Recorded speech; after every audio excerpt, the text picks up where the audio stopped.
अपने वनवास के अंतिम वर्षों में श्री राम, लक्ष्मण और सीता दंडक वन में गोदावरी नदी के किनारे पर पंचवटी स्थान पर अपने रहने के लिए कुटिया बनाते हैं और वहीं पर अपने वनवास का बाकी समय बिताते हैं।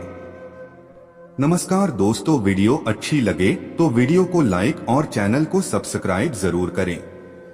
एक बार जब श्री राम अपने आंगन में बैठे ध्यान कर रहे थे, तब शूर्पणखा नामक राक्षसी वहां पर आ जाती है।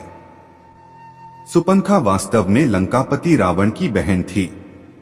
शूर्पणखा ध्यान में बैठे श्री राम के सुंदर स्वरूप को देखकर उन पर मोहित हो जाती हैं।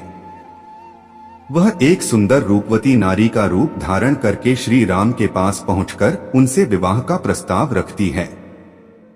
तब श्री राम बड़े ही विनम्र भाव से उसके प्रस्ताव को अस्वीकार कर देते हैं और कहते हैं कि वह अपनी पत्नी सीता को आजीवन एक विवाह में रहने का वचन दे चुके हैं। उस समय लक्ष्मण जी वन से लकड़ियां एकत्रित करने के लिए गए हुए थे और वह भी आ जाते हैं, जिन्हें देखकर शूर्पणखा एक बार उन पर भी मोहित हो जाती है। शूर्पणखा ने अपने साथ विवाह का वही प्रस्ताव लक्ष्मण जी के समक्ष भी रखा। तब लक्ष्मण जी उनको बोलते हैं कि उनके बड़े भाई श्री राम के होते हुए वह उनके योग्य नहीं है।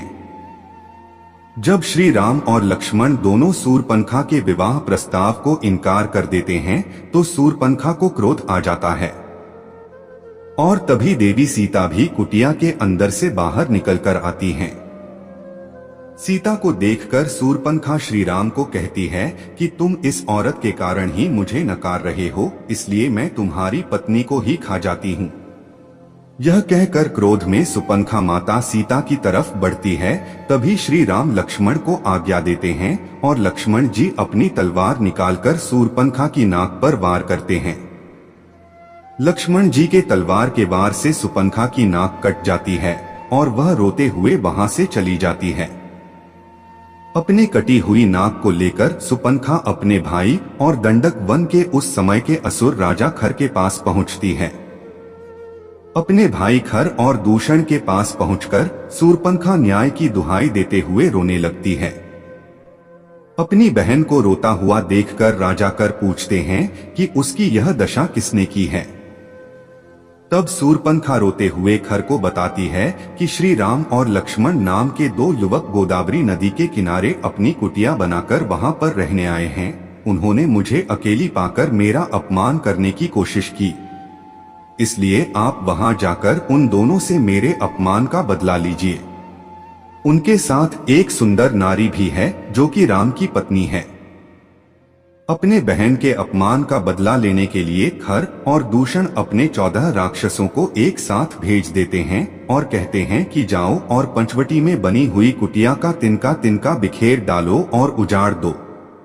असुर खर के 14 सैनिक एक साथ पंचवटी की तरफ जाते हैं। वहां श्री राम पहले से ही उनका इंतजार कर रहे थे, क्योंकि उन्हें अंदाजा था कि शूर्पणखा अपने अपमान का बदला लेने के लिए अवश्य किसी न किसी को भेजेगी। 14 असुर एक कतार में उनके सामने आकर बोले कि दंडक वन के राजा खर ने का आदेश दिया है कि तुम दोनों भाई हमारे राजा की शरण में खुद को समर्पित कर दो तथा तुम्हारे साथ जो सुंदर औरत है उसे हमारे राजा की सेवा में उपस्थित करो। उनके यह बातें सुनकर श्री राम ने अपने धनुष पर एक बाण साधकर उनकी तरफ छोड़ा और एक ही बाण से उन सभी असुरों का सर धड़ से अलग हो गया, जिसे देखकर शूर्पणखा चौंक गई और फिर अपने भाई खर दूषण के दरबार में आ पहुंची और बोली, रक्षा कीजिए भैया, रक्षा कीजिए। आपके भेजे हुए 14 असुरों को उस राम ने अपने ही बाण से मार डाला। यह सुनकर खर दूषण समझ जाते हैं कि श्री राम लक्ष्मण कोई साधारण मानव नहीं है और वह अपनी सेना लेकर खुद ही श्री राम लक्ष्मण से युद्ध करने के लिए चल पड़ते हैं। पंचवटी पहुंचने के बाद खर दूषण श्री राम लक्ष्मण को ललकारते हैं। कुछ समय तक युद्ध होने के पश्चात ऋषि अगस्त प्रकट होते हैं और श्री राम को बोलते हैं कि खर दूषण परम मायावी राक्षस है, इसलिए आप अपने दिव्यास्त्रों में से मनमोहिनी अस्त्र का उपयोग कीजिए। तब श्री राम मनमोहिनी अस्त्र खर दूषण की ओर चला देते हैं, जिसके प्रभाव से खर दूषण की सेना मोहित होकर आपस में ही लड़कर नष्ट हो जाती है। और आखिर में श्री राम अपने दिव्यास्त्र के द्वारा दंडक वन के राजा खर का वध कर देते हैं।